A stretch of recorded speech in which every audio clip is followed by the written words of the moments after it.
نیت کا دعویٰ کہ ہم سب سے سچے مسلمان ہیں، ہم سب سے اچھے رہبر ہیں، ہم سب سے اچھے لیڈر ہیں، لیکن پروردگار عالم یہ کہنا چاہتا اگر تم دعویٰ کرتے ہو تو واقعاً تم اللہ کے ولی ہو۔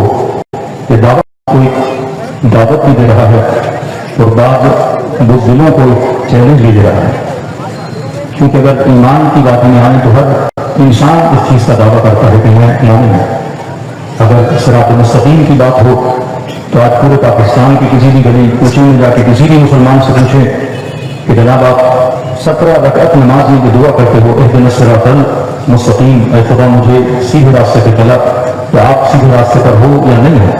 تو ہر مسلمان پہلے الحمدللہ کہے گا کہ خدا کا شکر ہے، پھر کہے گا میں ہی تو ہوں جو صراط مستقیم پر ہوں۔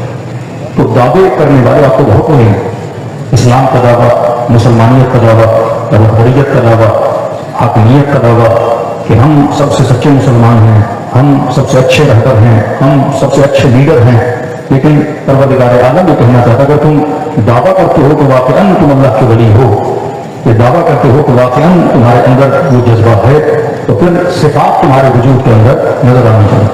آج 400 ملین لوگ ہوں، اگر ہر کوئی کہے کہ میں امیر المومنین کا شیعہ ہوں، یہ دعویٰ ہے کہ میں شیعہ ہوں، لیکن وہیں پر چھٹے امام فرماتا ہے اگر دعویٰ کرتے ہو شیعہ ہو تو پھر یہ صفت تشیع تمہارے اندر ہونی چاہیے۔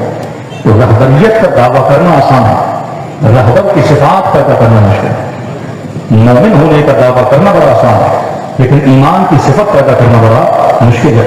تو سورہ جمعہ میں خدا نے انسان کو چیلنج کیا تھا ان زعمتم انکم اولیاء اللہ من دون الناس، اگر یہ تمہارا گمان ہے کہ تم اللہ کے ولی ہو تو کا ولی ہونے کی نشانی یہ ہے، راہ ولایت کی نشانی یہ ہے، جو راہ ولایت پہ چلتا ہے اس کے وجود کے اندر کی نشانی ہونی چاہیے کہ فتمنوا الموت ان کنتم صادقین، کا پھر دکھاؤ کہ تمہارے اندر موت کی تمنا بھی ہے یا نہیں کرتی۔ جنگ خیبر آپ سب نے سنی ہے کہ رسول خدا نے یہ نہیں کہا کہ کل علم علی کو دوں گا، نبی نے فرمایا غدن لأتین رجلا کرارا غیر قرارا، کل میں علم اسے دوں گا جو رجل ہوگا، کل میں علم اسے دوں گا تو قرار ہوگا، کل میں علم اسے دوں گا تو غیر قرار ہوگا۔ تو ہم کہتے ہیں یا رسول اللہ اتنی لمبی تمہید ماننے کی ضرورت ہے، آپ ایک نام بتا دیتے کہ علم کیسے دوں گا، علی کو دوں گا۔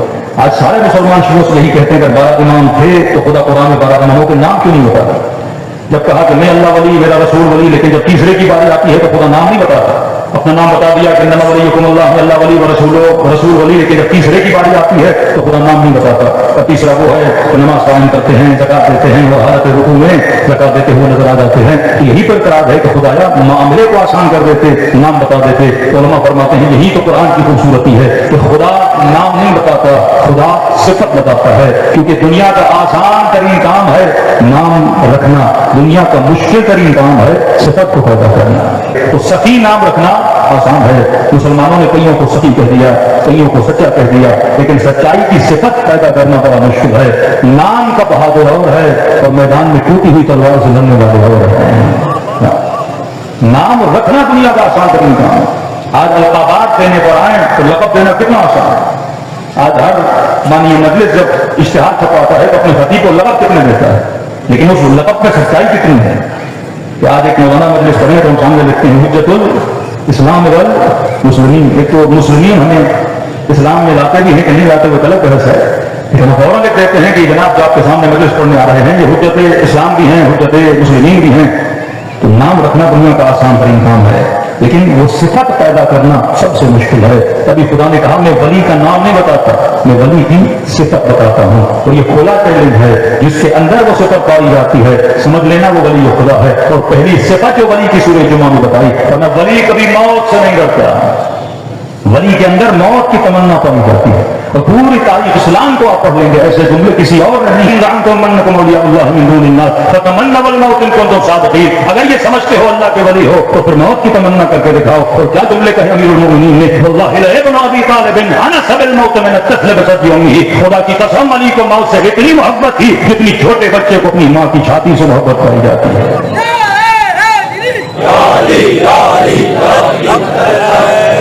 ایسا موت سے لگاؤ اور عشق موت کسی قوم میں نہیں پایا جاتا جتنا امیر المومنین کے چاہنے والوں میں پایا جاتا ہے۔ جو صاحب ولادت تھے ان کے وجود میں بھی عشق موت تھا۔ امام حسین جب خطبہ دیتے ہیں مکی میں لوگ کہتے ہیں عبداللہ جس راستے پہ آپ جا رہے ہیں یہ راستہ موت کا راستہ ہے. مولا جس راستے پہ جا رہے ہیں تیر و تلوار ہے. تو مولا فرماتے ہیں ہمیں کبھی موت سے نہ ڈرایا کرو. ہمارے لیے موت ایسے ہے جیسے عورت کی گردن میں ایک گلو بند ہوتا ہے. فرمایا اس کے گلے کو یہ گلو بند زینت دیتا ہے, یہ زینت ہے اس کے گلے کی. فرمایا شیعہ کی زینت یہ ہے, اس کے امام کی زینت یہ ہے کہ وہ ہمیشہ کس کا عاشق ہو, موت کا عاشق ہو. کوئی عام موت نہیں, راہ خدا میں دی جانے والی جان. کوئی عام موت نہیں, راہ خدا میں قربانی دی جانے والی. اور واللہ دنیا کے سارے رہبروں کو دیکھ لو گے جو مقام شہادت خدا آپ کو عطا کر رہا ہے, دنیا میں کسی کو عطا نہیں کر رہا. یعنی جب تک دنیا میں رہو تو امت کے لیے بابرکت رہو, اور جب دنیا سے چلے جاؤ تو پھر بھی امت کے لیے بابرکت بن کے چلے جاؤ. تو رہبر کی زندگی اس قوم کے لیے بھی بابرکت تھی, اور ان کی شہادت بھی آپ دیکھتے ہیں قوم کے لیے بابرکت بن گئی. جتنے خلافات تھے سارے خلافات دور ہو گئے. کسی دوست نے کہا مولانا ایران میں تو یونٹی پیدا ہو ہی گئی, بلکہ پاکستان میں بھی شیعہ علماء کے اندر بھی آپ دیکھتے ہیں ایک اتحاد کی فضا, ایک اتحاد کا موسم, کہ بلکہ بہت سالوں سے کوشش کی جا رہی تھی کہ اس علماء کو ایک پیج پہ, ایک پلیٹ فارم پہ جمع کیا جائے, لیکن کوششوں کے باوجود وہ چیزیں ناممکن نظر آ رہی تھی. لیکن رہبر شہید کے خون کی برکت ہے جس نے مومنوں کے دلوں کو کیا کر دیا ہے, جوڑ دیا ہے. نہ صرف مومنوں کے دلوں کو بلکہ مسلمانوں کے دلوں کو. آج واقعی جو برادران اہل سنت میں محبت نظر آتی ہے. میں کمنٹس پڑھتا ہوں مختلف نیوز چینل کے نیچے, اس میں موروکو ہو, الجزائر ہو, ملیشیا کے مسلمان ہوں, سنگاپور کے مسلمان ہوں, جگہ جگہ آپ دیکھ رہے ہیں ہر مسلمان کس کی تعریف کر رہا ہے, آپ کے رہبروں کی تعریف کر رہا ہے. کہ واقعاً اگر بہادری کا نقشہ کہیں پہ نظر آتا ہے تو شیعہ علماء کے وجود میں نظر آ رہا ہے, وہ شیعہ رہبروں کے وجود میں نظر آ رہا ہے. تو امت اسلامی میں ممالک تو بہت ہیں, لیکن جہاں آپ کو جرأت نظر آتی ہے, جہاں آپ کو بہادری نظر آتی ہے, تو وہی نظر آتی ہے جہاں جذبہ حیدری ملتا ہے, جہاں آئیڈیالوجی آف امام حسین ملتی ہے. تو یہ رہبر معظم کی شہادت نہ صرف ایرانیوں کے لیے باعث نعمت تھی بلکہ پوری امت اسلامی کے لیے کہ شہید کا خون قوم کی حیات بن جاتا ہے. اور واقعی یہ حیات آپ کو نظر آ رہی ہے. تو فرمایا زندگی اس طرح سے گزارو کہ لوگ تمہارے ساتھ بیٹھنا پسند کریں, اور جب ان کے درمیان سے چلے جاؤ تو تمہاری محبت میں ان کی اشکبار آنکھیں تمہیں نظر آئیں. تو واقعی آج ہر آنکھ آپ کو اشکبار نظر آئی. کہ ایسی شہادت خدا کس کو نصیب کرے. تو نام بھی ان کا سید علی تھا,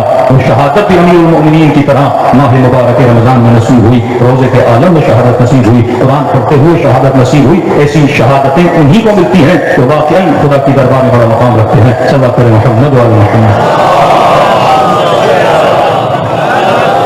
بس چند نکات رہبر معظم کی زندگی کے, کیونکہ مردہ پرور قومیں صرف نام یاد رکھتی ہیں, لیکن زندہ پرور قومیں اپنے شہیدوں کی زندگی کی صفات کو یاد رکھتی ہیں. کہ یہ نہ ہو کہ صرف ہم رہبر کی تصویر کو یاد رکھیں, یہ نہ ہو کہ صرف ان کے نام کو یاد رکھیں. ایک مظلومیت رہبر معظم کی یہ تھی کہ ان کی زندگی میں بھی اسپیشلی پاکستان میں لوگ وہ بصیرت نہیں رکھ سکے اس شخصیت مبارک کی. کہ افسوس کے بعد نوجوانوں کو اتنا گمراہ کر کیا گیا کہ وہ شخصیت سے دور بھی تھے. بعض اوقات غلط زبانیں بھی استعمال کی جا رہی تھی, کیونکہ واقعی یہ زمانہ, ہمیشہ کہتا ہوں آخری زمانہ جنگی کا زمانہ ہے, یہاں لوگوں کو چھانا جاتا ہے.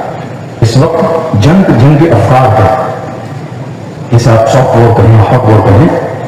اسلحے کی جنگ اتنا آپ کو نقصان نہیں دیتی. 4 بلڈنگیں گرا دی, 4 پل گرا دیے. پہلے میں سن رہا تھا 75% جتنا بلڈنگز کو نقصان ہوا ایران نے دوبارہ بنا دیا. اور اتنی فاسٹ کنسٹرکشن دنیا میں کہیں نہیں ہے. یہاں تک کہ جو عرب ملک نواز کچھ چینلز ہیں, کچھ ویڈیوز تہران کے روڈ کی نکلی کہ بم بلاسٹ ہوا اور گاڑیاں ہوا میں اچھلی اور گری اور پانی پورا روڈ پانی سے بھر گیا. تو بعض نے کہا یہ AI کی ویڈیو ہے, اور یقین میں یہ شبہ تب تبدیل ہوا جب لوگ بعد وہاں پہ ویریفائی کرنے کے جناب جا کے روڈ کو جا کے دیکھیں تو 3 دن کے بعد جب روڈ دیکھنے کے تو ویسے ہی روڈ بنا ہوا تھا, کلر ہوا پڑا تھا. تو کبھی یہ صحیح تو کہہ رہے ہیں AI کی ویڈیو ہے. پھر انہوں نے وہ کنسٹرکشن کی ویڈیو ڈالی, لیکن ابھی AI ہے نا, یہ ریئل ویڈیو ہے. لیکن اتنی فاسٹ کنسٹرکشن کے 3 دن میں اس روڈ کو اپنی کر دیا, بنا دیا. اور یہاں صدیاں گزر جاتی ہیں, موٹر ویز میں روڈ بن نہیں پاتے. یہ کمٹمنٹ اس لوکل اداروں کی اپنے عوام کے ساتھ کہ کہیں یہ تصور بھی پیدا نہ کیا جائے, جن کا خوف بھی ان کے ذہن میں پیدا نہ ہو. ہمارے اندر قوت ہے, طاقت ہے, فوراً بلڈنگز بنا سکتے ہیں, روڈ بنا سکتے ہیں, پلے بنا سکتے ہیں. لیکن رہبر معظم فرماتے تھے جو سب سے زیادہ تخریبی کام ہے وہ افکار کی تخریب ہے, وہ ذہنوں کی تخریب ہے. جب ایک جوان کی فکر ہی خراب ہوتا ہے, آپ نے اس کا فکری اسٹرکچر ہی جب تباہ ہو رہا ہے. اب یہ اچھے سے اچھے گھر میں رہے, اس کی زندگی سمجھو نہ ہے, لیکن اگر جھوپڑی میں بھی رہتا ہے لیکن اس کی فکر درست ہو. آج یمن والوں کی کوئی لگژری لائف نہیں ہے, لیکن آئیڈیالوجی آف یمنیز, بہادری آف یمنیز, جو اللہ پر اعتماد ہے, جو پروردگار عالم پر یقین ہے. کربلا کس چیز کا نام ہے؟ آج اکثر آپ کے بچے آپ سے پوچھتے ہوں گے کہ شاید امام حسین 100 لوگوں کا لشکر ہے, 73 لوگوں کا لشکر ہے, منیمم یزیدی بھی کاؤنٹ کیا جائے تو 30,000 ہے. تو مولا حسین کیا سوچ کے جا رہا ہے کہ 100 لوگوں کا لشکر 30,000 کے مقابلے میں جا رہا ہے؟ جنگی اسٹریٹجک کے حساب سے دیکھا جائے تو آپ کہیں گے یہ جنگ نہ منصفانہ ہے, نہ عادلانہ ہے. 100 لوگ 30,000 کے مقابلے میں جائیں. آج دنیا کے 2 سپر پاور یا 2 ایٹمک کنٹریز, اسرائیل لے لیں, مقبوضہ کشمیر, مقبوضہ فلسطین, یا امریکہ لے لیں, دونوں کے پاس اتنا ہے. کوئی ایسی کنٹری کے ساتھ لڑ رہے ہیں جس کے ساتھ 40 سال سینکشن میں رہے ہیں اور اس کا مقابلہ نہیں کر پا رہے. یہ وہیں پہ پیدا ہوتا ہے جہاں پہ جزم و ارادہ ہو, جہاں پہ دشمن کی تعداد کو نہ دیکھا جائے, اپنا بھروسہ پروردگار عالم پہ دیکھا جائے. امام حسین ہمیشہ ایک جملہ کہہ کر جاتے تھے, ان اللہ مع الصابرین, ان اللہ مع الصابرین, ان اللہ مع الصابرین. کہ مولا حسین آپ کس بھروسے پہ جا رہے ہیں؟ کہ اللہ کا ساتھ کن کے ساتھ ہے؟ وہ صبر کرتے ہیں. کہ میں اللہ کی راہ میں لڑنے جا رہا ہوں. جنگ بدر میں مسلمانوں کی تعداد 300 سے زیادہ نہیں پائی جاتی, لیکن مقابل میں 1000 کے لشکر کو شکست دے دیتے ہیں. کیوں؟ کس پہ بھروسہ تھا؟ پروردگار عالم پہ بھروسہ تھا.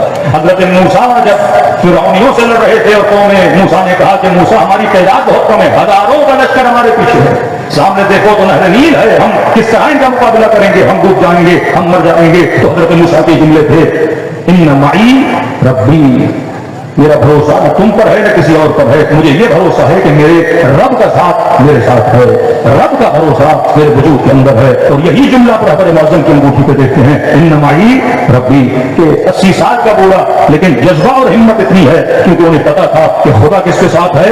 حق کے ساتھ ہے. کہ ہر زمانے میں جنگ و حق و باطل ہے. وہ رہبر و لیڈر ڈر جاتے ہیں جن کا بھروسہ خدا پر کمزور ہوتا ہے. وہ نمازیں کھوکھلی نمازیں ہوتی ہیں کہ دن میں 17 رکعت نماز پڑھوں اور سجدہ پروردگار عالم کو کروں اور ہر مرتبہ یہ کہوں کہ اللہ اکبر, اللہ بڑا ہے, لیکن اسی کو نجی محفل میں لے جاؤ اور کہو کہ دنیا میں سب سے بڑی طاقت کون ہے, تو فوراً کہتے ہیں سپر پاور کون ہے؟ امریکہ ہے. تو یہی تو نفاق کا نام ہے, یہی تو منافقت ہے. لا مؤثر فی الوجود الا اللہ, کہ تیری ذات میں کوئی اثر ڈالنے والا نہیں ہے وجود پروردگار عالم کے علاوہ. یہ وہ عقیدہ راسخ تھا جو ائمہ میں بھی پایا جاتا تھا اور جو ائمہ کی آئیڈیالوجی پہ چلتے تھے. آپ یمنی مسلمانوں اور مومنوں کو دیکھیں گے, پاؤں میں پھٹی ہوئی جوتیاں ہیں, سوویت یونین زمانے کی کلیشن کو ان کے ہاتھ میں ہیں.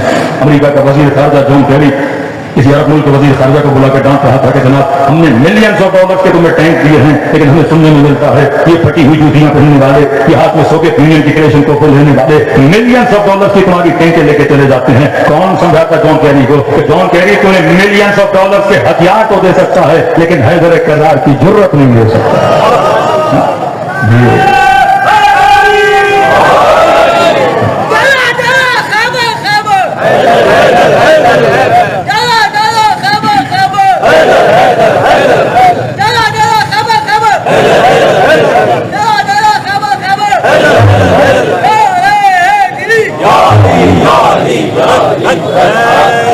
بات تو جنگ ہے, وہ جنگ کی رفتار ہے. یہ نہیں کہ میرے پاس اسلحہ کتنا ہے, وہ چیزیں جنگ کے اعتبار سے بہت ضروری ہیں. یہ نہیں کہ مسلمان ہاتھ پہ ہاتھ رکھ کے بیٹھ جائے, ایک تیاری ہوتی ہے, لیکن جو میرے بس میں ہے میں وہ تیاری کروں گا. اس کے بعد میں سارے معاملات کس کو چھوڑوں گا؟ پروردگار عالم کو چھوڑوں گا. آج مسلمانوں کے پاس مال ہے, دولت ہے, اسلحہ ہے, گولیاں ہے, میزائل ہیں, لیکن کوئی شاید اپنے خواب میں بھی یہ تصور نہ کرے, خواب میں بھی تصور نہ کرے. ایک ہوتا ہے نا ضرورت ظاہری طور پر نہیں, لیکن خواب میں گولی تمہار دوں دشمن کو. اپنے خواب میں سوچ رہے کہ کبھی شاید امریکہ کے ساتھ میری جھڑپ ہو جائے, لیکن نہیں, خواب میں بھی نہیں. تو وہ خوابوں میں نہیں سوچتے, وہ کام آپ کے رہ کر حقیقتوں میں کر دیتے ہیں. یہ عالم حقیقت ہے, ضرورت اور بہادری کا نشان ہے. یہ آئیڈیالوجی کہاں سے ملتی ہے؟ یہ فلسفہ اور بلا سے ملتی ہے. کہ امام خمینی جب انقلاب نہیں آیا تھا, لیکن مولویوں کی بھی قسمیں ہوتی ہیں. صرف امامہ رکھنے سے انسان کے وجود میں ضرورت نہیں پیدا ہو جاتی, صرف لباس پہننے سے انسان کے وجود میں وہ فلسفہ نہیں آتا. آج کی پکچر موجود ہیں, آپ میڈیا پہ دیکھ سکتے ہیں. تو شاہ ایران جب حرم بیوی معصومہ میں آتا تھا ایک وزٹ کے لیے مدرسہ تجزیہ اور اطراف میں, تو پکچرز ہیں آپ دیکھیں تو زمانے کے مولوی شاہ ایران کے ہاتھوں کو بوسہ دے دربار بن گئے. دین اسلام کو سب سے زیادہ اگر نقصان پہنچایا مولویوں کو پہنچایا. کون سا مولوی جو درباری؟ یشترون بآیات اللہ ثمنا قلیلا, جو آیت الہی کو کم ترین پیسوں میں بیچتا ہے. ہماری بحث چلتی ہے کہ ذاکرین اور مولانات پیسے دیتے ہیں, پیسہ لینا اور ہے, لیکن پیسے لے کر پیغام باطل دینا یہ گناہ اکبر ہے. میں اکثر کہتا ہوں پنجاب کے ذاکرین میں مولانا کتنے پیسے لیتے ہیں، لوگ پیسے سے مسئلہ نہیں ہے، مسئلے کا پیسہ بھی لو، لوگوں کی آئیڈیالوجی بھی کیا کرو، تباہ ہو برباد کرو، مطلب قوم کی انویسٹمنٹ سے قوم کے افکار کو کیا کرو، تباہ ہو برباد کرو، یہ سب سے بڑا مسئلہ ہے۔ اس زمانے میں بھی جب خمینی صاحب کہتے تھے کہ ہم ایک حکومت اسلامی قائم کریں گے، تو اکثر مولانا کہتے تھے کہ خمینی صاحب کی طبیعت لگ رہا صحیح نہیں ہے، کون شاہی ایران کو دے گا؟ جو وہ سوچ نہیں سکتے تھے، وہ ایک انقلابی عالم سوچتا ہے، جو وہ سوچ نہیں سکتے تھے وہ ایک صحیح فکر رکھنے والا اور راہ ولایت پہ چلنے والا سوچتا ہے۔ اچھا وہ سوچ کیوں نہیں گا؟ کہ وہ سوچا میرے پاس تعداد نہیں ہے، میرے پاس طاقت نہیں ہے، میرے پاس پاور نہیں ہے۔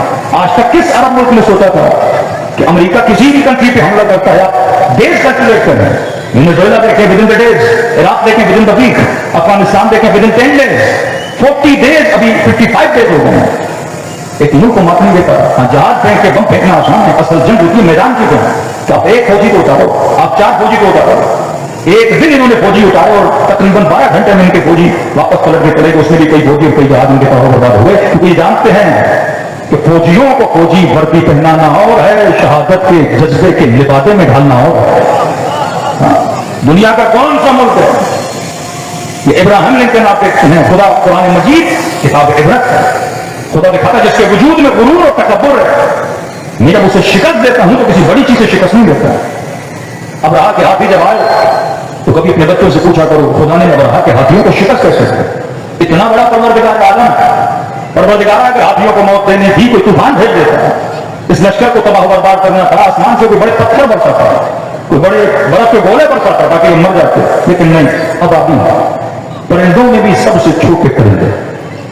پھر سوچیے اتنے چھوٹے پرندے کی چونچ کتنی ہوگی، سب سے چھوٹی، پھر اس چونچ میں جو اس نے کنکر لیا ہوگا وہ کنکر کتنا چھوٹا ہوگا۔ تو خدا میسج کیا دینا چاہتا ہے دشمن کو کہ اگر تمہارے اندر غرور اور تکبر جتنا بڑا ہے، میں اتنی چھوٹی چیز سے تمہیں موت عطا کروں گا۔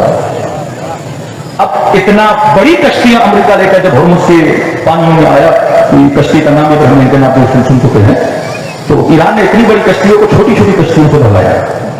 یہ قرآن کی اسٹریٹجی ہے کہ آپ بڑے دشمن کو چھوٹی چھوٹی چیزوں سے لڑا سکتے ہو۔ ان کے ملینز آف ڈالر کے 80 ملین 100 ملین 130 ملین ڈالر کے جہاز ہیں، اور ان کو جس چیز سے مارا جاتا ہے وہ تھاؤزنڈ آف ڈالر کی چیزیں ہیں، چھوٹے چھوٹے ڈرونز ہیں، چھوٹے چھوٹے ہتھیار ہیں۔ یہی وہ اسٹریٹجی ہے۔ اب دشمن کا غرور یہی ٹوٹتا ہے کہ تم نے بلینز آف ڈالر کی کشتی بنائی، لیکن ایک چھوٹی کشتیاں آتی ہیں تو تمہیں بھگا کے دور کر دیتی ہیں۔ تو اصل جرأت و بہادری میدان میں نظر آتی ہے۔ یہ اسٹریٹجی آف قرآن ہے۔ اگر آج یہ بت جو امریکہ کا بت تھا وہ صرف ایک اسلامی ملک میں توڑا، حکومت اسلامی نے توڑا، آپ کے رہبروں نے توڑا، جس طرح امام حسین نے یزیدیت کے بت کو توڑا، آج رہبر معظم نے امریکہ کے بت کو توڑا، اور آج ان کا غرور خاک میں مل چکا ہے۔ یہ ضروری نہیں ہے کہ آپ کتنے فوجیوں کے مار رہے ہو، ضروری ہے کہ آپ جنگ کو کتنا لمبا لے کر جاتے ہو۔ یہ ریکارڈ ہے کسی ملک نے اتنی لمبی جنگ نہیں لڑی جتنی ایران نے لڑی ہے، اور واقعی کیسے نہ لڑتے، کیونکہ جذبہ کس کا ہے؟ شہادت کا جذبہ ہے۔ اب آتے ہیں افکار عالم کو۔ ایک وہ امیج ہے جو امریکہ بناتا ہے ہالی ووڈ کے ذریعے سے، کہ آپ کے بچے دیکھتے ہیں، آپ کے نوجوان کو فلمیں دیکھتے ہیں، صرف فلم نہیں ہے، یہ آپ کے وجود میں خوف پیدا کیا جاتا ہے۔ دکھایا جاتا ہے کہ ہمارا سپاہی کتنا بہادر ہے۔ یہ بار بار جو ٹرمپ کہتا ہے کہ نیٹو جو ہے یہ کاغذی شہر ہے، تو وہ خود کون سے پتھر کے شہر ہیں۔ یہ سارے ہالی ووڈ کی فلمیں بنا کے ایک امیج بنائیں گے کہ ہمارے سپاہی اتنی بہادر ہیں۔ ایک ویڈیو اگر یوٹیوب پر موجود ہو آپ دیکھیں، آج سے کئی سال پہلے ایک امریکی جنگی کشتی جب خلیج فارس میں داخل ہوئی تو ایرانیوں نے سپاہ پاسداران نے اس کشتی کو روکا تھا اور ان کے کوئی 26-29 سپاہی تھے، ان کو گرفتار کیا تھا۔ جیسے ان سپاہیوں کو پکڑا، نوجوان سپاہی تھے، اب ایک امیج بنی ہوئی نا امریکی سپاہی کمانڈوز جہاں جاتے ہیں ڈر نہیں، خوف نہیں، کبھی افغانستان میں اتر گئے، کبھی عراق میں اتر گئے، اور ان جنگجوؤں کے بیچ میں جا کے فتح یابی حاصل کر کے پھر واپس امریکہ بھی چلے جاتے ہیں۔ جیسے انڈیا فلمیں بناتا ہے، وہ خوابی فلمیں ہوتی ہیں نا، پاکستان آ بھی گیا، 4 لوگوں کو مار کے اپنے بندوں کو چھڑا کے پھر واپس بھی چلا گیا۔ اب فلم بنانے